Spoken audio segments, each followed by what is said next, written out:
Harry Potter and the Goblet of Fire, Chapter 34, Priori Incantatem. Wormtail approached Harry, who scrambled to find his feet to support his own weight before the ropes were untied.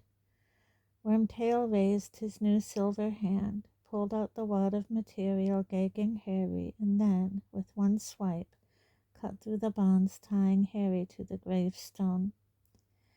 There was a split second, perhaps, when Harry might have considered running for it, but his injured leg shook under him as he stood on the overgrown grave, as the Death Eaters closed ranks, forming a tighter circle around him and Voldemort, so that the gaps where the missing Death Eaters should have stood were filled.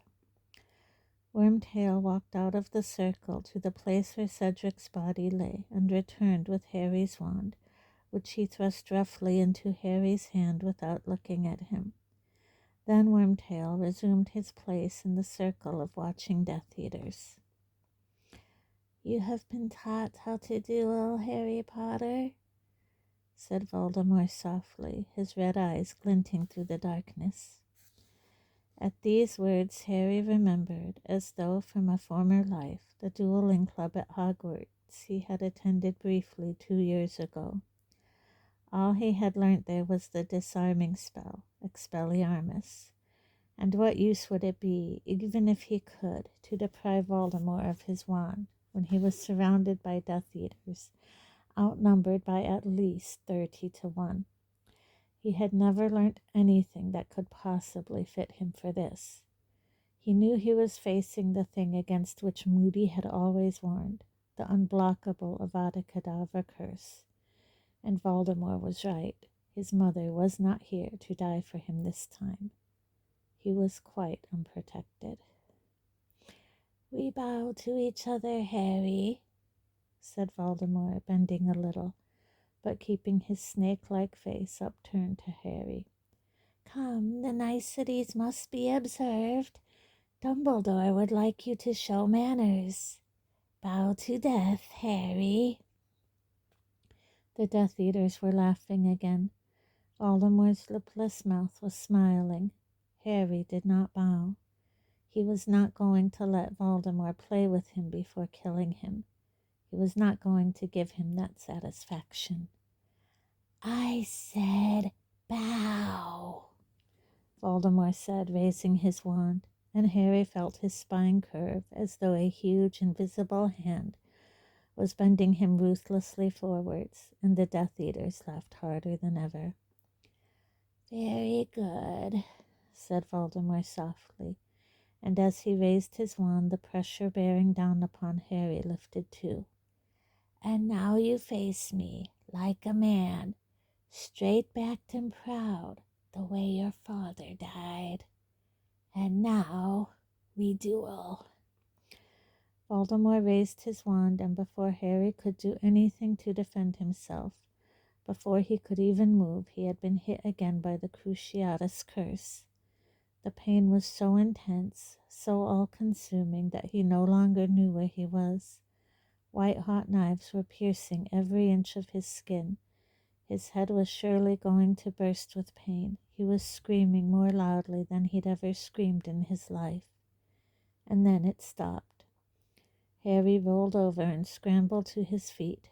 He was shaking as uncontrollably as Wormtail had done when his hand had been cut off.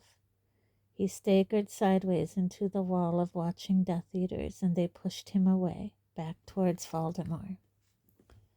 "A little break," said Voldemort, the slit-like nostrils dilating with excitement.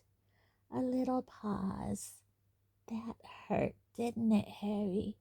You don't want me to do that again, do you?" Harry didn't answer. He was going to die like Cedric. Those pitiless red eyes were telling him so. He was going to die, and there was nothing he could do about it. But he wasn't going to play along. He wasn't going to obey Voldemort. He wasn't going to beg.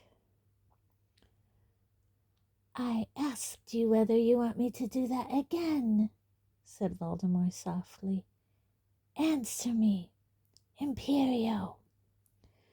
and Harry felt, for the third time in his life, the sensation that his mind had been wiped of all thought. It was bliss not to think. It was as though he was floating, dreaming. Just answer no. Say no. Just answer no. I will not, said a stronger voice in the back of his head. I won't answer. Just answer no. I won't do it. I won't say it. Just answer no. I won't. And these words burst from Harry's mouth. They echoed through the graveyard, and the dream state was lifted as suddenly as though cold water had been thrown over him. Back rushed the aches that the Cruciatus curse had left all over his body. Back rushed the realization of where he was and what he was facing. You won't, said Voldemort quietly, and the Death Eaters were not laughing now. You won't say no? Harry, obedience is a virtue I need to teach you before you die. Perhaps another little dose of pain. Voldemort raised his wand, but this time Harry was ready. With the reflexes born of his Quidditch training, he flung himself sideways onto the ground. He rolled behind the marble headstone of Voldemort's father, and he heard it crack as the curse missed him. We are not playing hide and seek, Harry, said Voldemort's soft, cold voice, drawing nearer as the Death Eaters laughed. You cannot hide from me. Does this mean you are tired of our duel? Does this mean that you would prefer me to finish it now, Harry? Come out, Harry. Come out and play then. It will be quick. It might even be painless. I would not know. I have never died. Harry crouched behind the headstone and knew the end had come. There was no hope, no help to be had. And as he heard Voldemort draw nearer still, he knew one thing only, and it was beyond fear or reason. He was not going to die crouching here like a child playing hide and seek. He was not going to die kneeling at Voldemort's feet. He was going to die upright like his father. And he was going to die trying to defend himself, even if no defense was possible. Before Voldemort could stick his snake-like face around the headstone, Harry stood up. He gripped his wand tightly in his hand, thrust it out in front of him, and threw himself around the headstone, facing Voldemort. Voldemort was ready. As Harry shouted, Expelliarmus! Voldemort cried, Avada Kedavra! A jet of green light issued from Voldemort's wand just as a jet of red light blasted from Harry's. They met in midair, and suddenly Harry's wand was vibrating as though an electric charge was surging through it. His hand had seized up around it. He couldn't have released it if he'd wanted to. And a narrow beam of light was now connecting the two wands, neither red nor green, but bright deep gold. And Harry, following the beam with his astonished gaze, saw that Voldemort's long white fingers, too, were gripping a wand that was shaking and vibrating. And then, nothing could have prepared Harry for this. He felt his feet lift from the ground. He and Voldemort were both being raised into the air, their wands still connected by that thread of shimmering golden light. They were gliding away from the tombstone of Voldemort's father, and then came to rest on a patch of ground that was clear and free of graves. The Death Eaters were shouting. They were asking Voldemort for instructions. They were closing in, reforming the circle around Harry and Voldemort, the snakes slithering at their heels, some of them drawing their wands. The golden thread connecting Harry and Voldemort splintered. Though the wands remained connected, 1,000 more offshoots arced high over Harry and Voldemort, crisscrossing all around them, until they were enclosed in a golden dome-shaped web, a cage of light beyond which the Death Eaters circled like jackals, their cries strangely muffled now. "Do nothing!" Voldemort shrieked to the Death Eaters, and Harry saw his red eyes wide with astonishment at what was happening, saw him fighting to break the thread of light still connecting his wand with Harry's. Harry held on to his wand more tightly with both hands, and the golden thread remained unbroken. "Do nothing unless I command you!" Voldemort shouted to the Death Eaters. And then an unearthly and beautiful sound filled the air. It was coming from every thread of the light-spun web vibrating around Harry and Voldemort. It was a sound Harry recognized, though he had heard it only once before in his life. Phoenix song. It was the sound of hope to Harry, the most beautiful and welcome thing he had ever heard in his life. He felt as though the song was inside him instead of just around him. It was the sound he connected with Dumbledore. It was almost as though a friend was speaking in his ear. "Don't break the connection." "I know," Harry told the music. "I know I mustn't." But no sooner had he thought it than the thing became much harder to do. His wand began to vibrate more powerfully than ever, and now the beam between him and Voldemort changed too. It was as though large beads of light were sliding up and down the thread connecting the wands. Harry felt his wand give a shudder under his hand as the light beads began to slide slowly and steadily his way. The direction of the beam's movement was now towards him from Voldemort, and he felt his wand shudder angrily. As the nearest bead of light moved nearer to Harry's wand tip, the wood beneath his fingers grew so hot he feared it would burst into flame. The closer that bead moved, the harder Harry's wand vibrated. He was sure his wand would not survive contact with it. It felt as though it was about to shatter under his fingers. He concentrated every last particle of his mind upon forcing the bead backwards towards Voldemort, his ears full of Phoenix song, his eyes furious, fixated. And slowly, very slowly, the beads quivered to a halt, and then, just as slowly, they began to move the other way, and it was Voldemort's wand that was vibrating extra hard now. Voldemort, who looked astonished and almost fearful. One of the beads of light was quivering inches from the tip of Voldemort's wand. Harry didn't understand why he was doing it, didn't know what it might achieve, but he now concentrated, as he had never done in his life, on forcing that bead of light right back into Voldemort's wand, and slowly, very slowly, it moved along the golden thread. It trembled for a moment, and then it connected. At once Voldemort's wand began to emit echoing screams of pain, and then Voldemort's red eyes widened with shock. A dense, smoky hand flew out of the tip of it and vanished. The ghost of the hand he had made Wormtail. More shouts of pain, and then something much larger began to blossom from Voldemort's wand tip. A great grayish something that looked as though it was made of the solidest, densest smoke. It was a head, now a chest and arms, the torso of Cedric Diggory.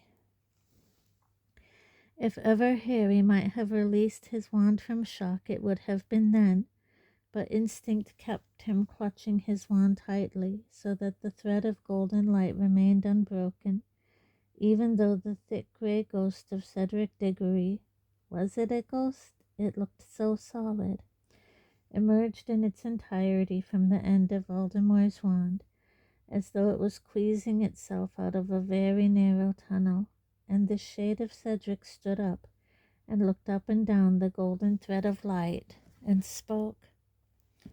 "Hold on, Harry," it said. Its voice was distant and echoing. Harry looked at Voldemort. His red eyes were still shocked. He had no more expected this than Harry had. and very dimly Harry heard the frightened yells of the Death Eaters prowling around the edges of the golden dome. More screams of pain from the wand, and then something else emerged from its tip, the dense shadow of a second head, quickly followed by arms and torso. An old man Harry had once seen in a dream was now pushing himself out of the end of the wand just as Cedric had done, and his ghost, or his shadow, or whatever it was, fell next to Cedric's and surveyed Harry and Voldemort and the golden web and the connected wands with mild surprise, leaning on his walking stick. He was a real wizard then? The old man said, his eyes on Voldemort. Killed me, that one did. You fight him, boy. But already yet another head was emerging, and this head, gray as a smoky statue, was a woman's.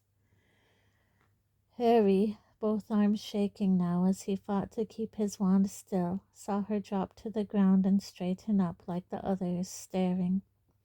The shadow of Bertha Jorkins surveyed the battle before her with wide eyes.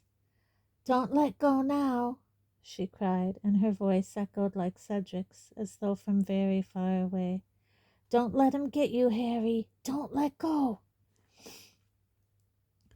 She and the other two shadowy figures began to pace around the inner walls of the golden web, while the Death Eaters flitted around the outside of it, and Voldemort's dead victims whispered as they circled the duelers, whispered words of encouragement to Harry, and hissed words Harry couldn't hear to Voldemort. And now another head was emerging from the tip of Voldemort's wand, and Harry knew when he saw it who it would be.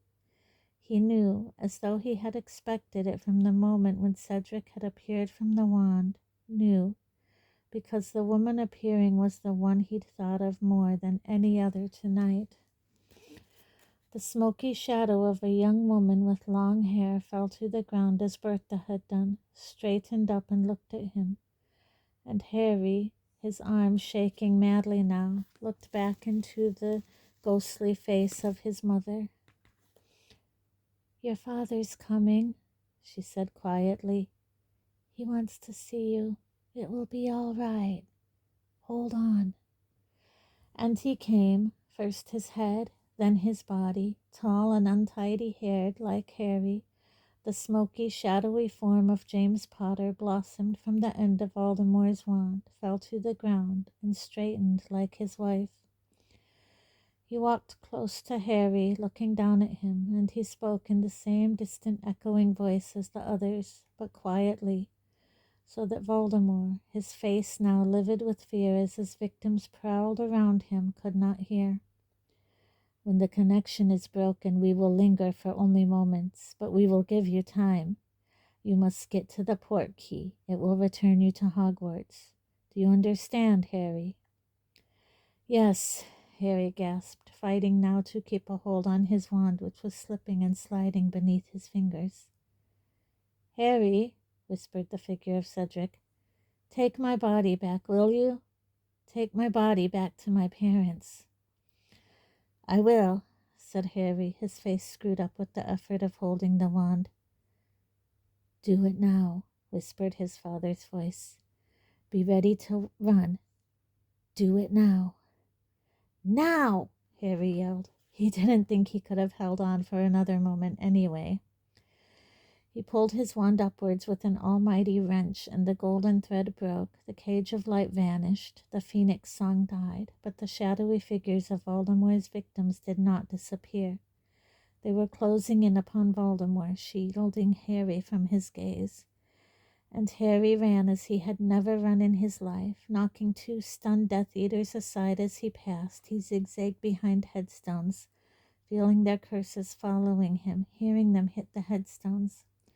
He was dodging curses and graves, pelting toward Cedric's body, no longer aware of the pain in his leg, his whole being concentrated on what he had to do. "Stun him!" he heard Voldemort scream. 10 feet from Cedric, Harry dived behind a marble angel to avoid the jets of red light and saw the tip of its wings shatter as the spells hit it. Gripping his wand more tightly, he dashed out from behind the angel. Impedimenta! He bellowed, pointing his wand wildly over his shoulder at the Death Eaters running at him.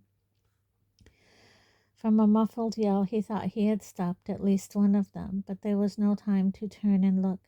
He jumped over the cup and dived as he heard more wand blasts behind him. More jets of light flew over his head as he fell, stretching out his hand to grab Cedric's arm.